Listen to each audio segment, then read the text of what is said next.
अस्सलाम वालेकुम। सबसे पहले जो सवाल बार बार मुझसे पूछा जा रहा है कि ख़ानदान का नाम क्यों उछाला, ये बात मैं आपको समझा दूँ, क्लियर कर दूँ। शायद मुझसे ज़्यादा आप जानते हों। अगर मैं गलत हूँ तो मुझे बताइएगा ज़रूर। ख़ानदान और रिश्तेदार दोनों में फ़र्क होता है। ख़ानदान वो होता है जो बाप से चलता है, दादा से चलता है। अल्हम्दुलिल्लाह बाप का नाम अपनी जगह है, दादा का नाम अपनी जगह है, और ख़ानदानी लोग हैं, ख़ानदानी मुसलमान हैं। रिश्तेदार ननिहाल को कहते हैं, जो हमारे रिश्तेदार होते हैं। तो मेरी शादी मेरे मामू के घर में हुई है, जिनको रिश्तेदार कहा जाता है। अब जब निकाह हो जाता है उसके बाद ससुराल बन जाता है, रिश्तेदार नहीं रहते, रिश्तेदार ससुराल बन जाता है। सास, ससुर, जेठ, क्योंकि हम निकाह में हैं।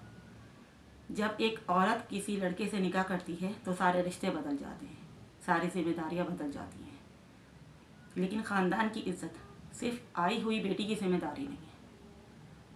जो बेटी आई है वही इज्जत की ठेकेदार है क्या? बाकी बहुएं भी तो आई हैं। इतना सा एक सवाल जो बार बार लोग मुझसे पूछ रहे हैं, तो मैं ये पूछूंगी, मेरी तरफ से आपको इख्तियार है। ये सवाल किसी भी रफ़ी अंसर्स के औलाद से या हाजी साहब से कीजिएगा ज़रूर कि जो हक, जो हुकूक 6 बहुओं को दिए गए वो 7वीं को क्यों नहीं मिला। भांजी है होने की हैसियत से मैं कुछ नहीं मांग रही, मैं बहू होने की हैसियत से पूछ रही हूँ। बाकी 6 बहुओं को जो हक मिला वो 7वीं को क्यों नहीं दिया? क्यों? वो घर की बेटी है, उसकी सारी जिम्मेदारी थी कि ख़ानदान की इज़्ज़त वो संभालेगी, ख़ानदान उसकी जिम्मेदारी पे था। जब आप रिश्ता लेकर आए तब आपने क्यों नहीं बोला कि हमारा ख़ानदान इस काबिल नहीं, तुम्हें इसकी इज़्ज़त संभालनी है, तुम्हारी जिम्मेदारी है। पूरे 50 से 80 लोगों की जिम्मेदारी ख़ानदान की मैंने ली है। ख़ानदान की जिम्मेदारी की खातिर इंसान अपनी ज़रूरियात भूल जाए, ख़ानदान की इज़्ज़त जा रही है। हम खाना ना खाएं, ख़ानदान की इज़्ज़त ज़्यादा ज़रूरी है। हम कहीं आएँ ना कहीं जाएं, ख़ानदान की इज़्ज़त रोड पर आ रही है। ये कौन सी इज़्ज़त है जो हर बात पे रोड पे आ जाती है? लंगर हो रहे हैं, मिलादें हो रही हैं, हाई फाई फंक्शंस हो रहे हैं, महफिल हो रही हैं, महाफिल हो रही हैं, टूर्स हो रहे हैं, तब ख़ानदान की इज़्ज़त रोड पे नहीं आती। लेकिन अगर कोई बेटी, कोई बहू घर में फाके होने की वजह से अपना हक मांगने के लिए सोशल मीडिया या अपनी आवाज़ बुलंद करती है तो ख़ानदान की इज़्ज़त याद दिला दी जाती है। ख़ानदान की इज़्ज़त के लिए क्या दफन हो जाए?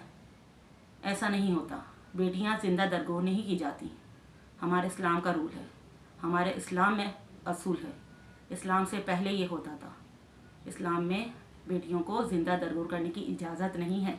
जब आपके पास इतना था ही नहीं कि आप अपनी फुप्पी की बेटी को पाल सकते, तो क्यों आए रिश्ता लेके?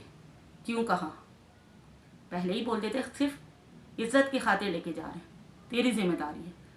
तुझे ना खिलाएंगे ना पिलाएंगे तो कुछ भी हमसे सवाल नहीं कर सकती। ये चीज़ पहले बोलनी चाहिए थी जब रिश्ते के लिए आए, तब नहीं बोला। जितना बर्दाश्त कर सकती है एक औरत वो कर रही थी।